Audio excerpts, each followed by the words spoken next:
Selamat malam Bapak dosen dan rekan-rekan semua. Hari ini saya akan mempresentasikan proposal bisnis dengan judul Dorasnek. Dosen pengampu Iketut Senarwijaya SEMSI oleh saya Nimputwita Fedora dengan NIM 2302632010209. Baik, izinkan saya untuk memulai presentasinya. Yang pertama yaitu latar belakang. Industri makanan ringan di Indonesia terus mengalami pertumbuhan pesat seiring dengan meningkatnya gaya hidup praktis dan tingginya minat masyarakat terhadap camilan yang memiliki cita rasa kuat.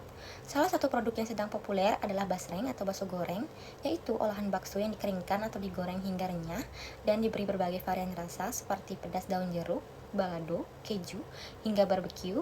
Produk ini digemari oleh berbagai kalangan, terutama remaja dan dewasa karena harganya terjangkau, mudah ditemukan, dan cocok dikonsumsi saat bersantai maupun belajar. Melihat tingginya permintaan pasar serta tren promosi melalui media sosial seperti TikTok dan Instagram, usaha basreng memiliki potensi untuk berkembang menjadi peluang bisnis yang menguntungkan. Selanjutnya yaitu gambaran umum usaha.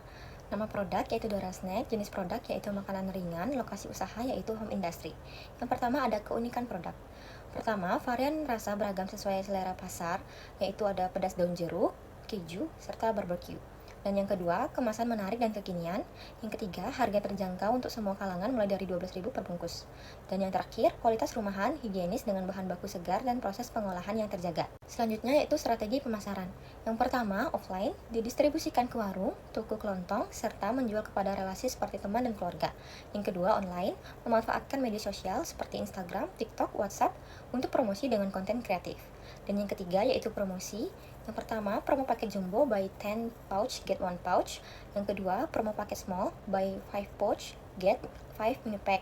Yang ketiga, sampling gratis. Selanjutnya, tujuan dan manfaat. Yang pertama, untuk mengetahui peluang pasar dan tingkat permintaan konsumen terhadap produk basreng rumahan. Dan yang kedua, untuk menganalisis aspek produksi, meliputi kebutuhan bahan baku, proses pengolahan, serta estimasi biaya. Yang ketiga, untuk menghitung titik impas atau BEP, dan menilai prospek finansial usaha basreng. Yang keempat, untuk mengevaluasi aspek manajemen dan strategi pemasaran yang dapat diterapkan dalam usaha skala kecil. Dan yang terakhir, untuk menilai kelayakan usaha basreng rumahan sebagai dasar pengambilan keputusan investasi. Manfaatnya bagi penulis, melatih kemampuan analisis dalam mengelola usaha kecil menengah atau UKM. Yang kedua, bagi calon wirausaha, memberikan gambaran nyata mengenai potensi dan risiko usaha basreng. Yang ketiga, bagi akademisi atau mahasiswa, menjadi sumber inspirasi untuk penelitian lanjutan di bidang kewirausahaan dan bisnis kecil. Yang keempat, bagi masyarakat umum, memberikan informasi terkait potensi usaha basreng sebagai peluang bisnis. Selanjutnya ada aspek kelayakan bisnis. Yang pertama, aspek manajemen, yaitu perencanaan, pengorganisasian, pengawasan, serta evaluasi. Yang kedua, aspek hukum, yaitu hak paten, badan usaha, perizinan, dan gizi. Selanjutnya ada analisis SWOT. Yang pertama yaitu strengths atau kekuatan.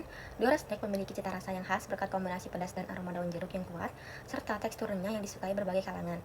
Kemasan dibuat modern dan higienis sehingga terlihat lebih profesional dibanding produk rumahan biasa.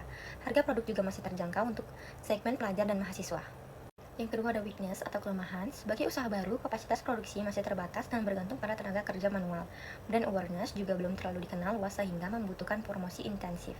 Yang ketiga ada opportunities atau peluang. Tren camilan pedas di Indonesia terus meningkat sehingga permintaan pasar stabil bahkan cenderung naik. Potensi penjualan secara online melalui marketplace dan sosial media sangat besar. Yang keempat ada threats atau ancaman. Persaingan dengan produk sejenis cukup ketat baik dari brand lokal, skala rumahan hingga merek besar yang sudah masuk minimarket.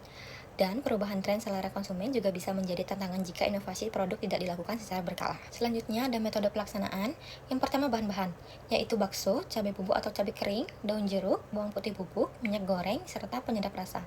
Dan yang kedua peralatan, yaitu ada kompor, wajan, saringan, baskom, timbangan, sendok atau spatula, kemasan plastik, sarung tangan, dan masker.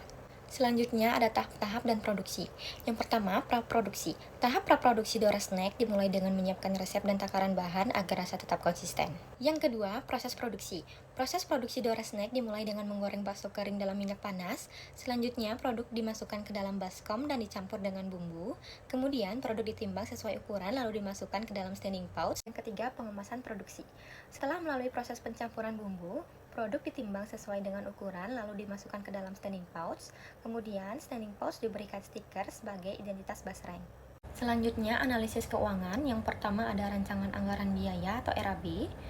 Total peralatan dan perlengkapan produksi sejumlah 76.300, total bahan baku produksi sejumlah 825.000, total perlengkapan pendukung sejumlah 126.000, total biaya operasional sebesar Rp100.000.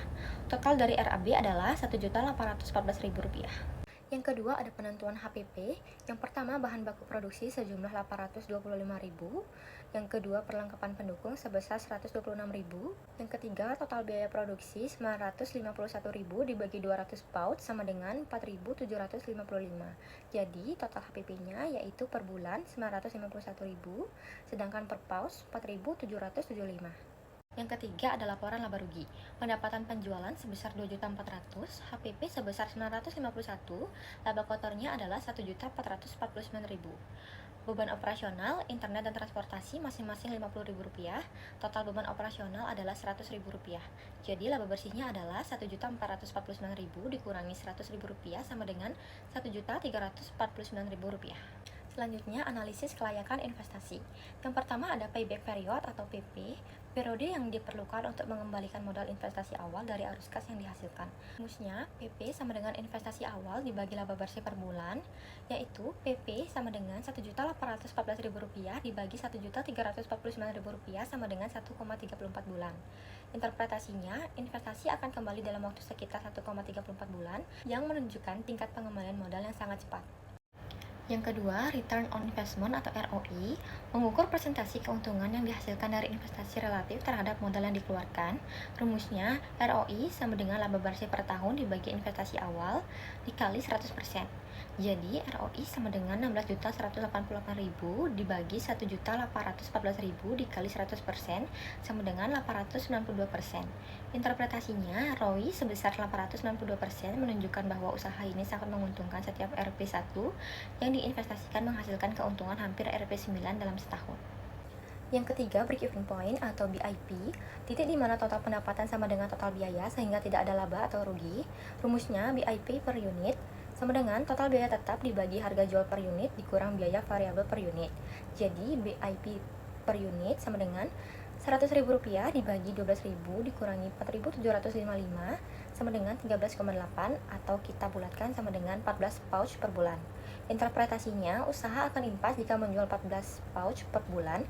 Dengan penjualan rata-rata 200 pouch per bulan, usaha ini memiliki margin of safety yang sangat tinggi.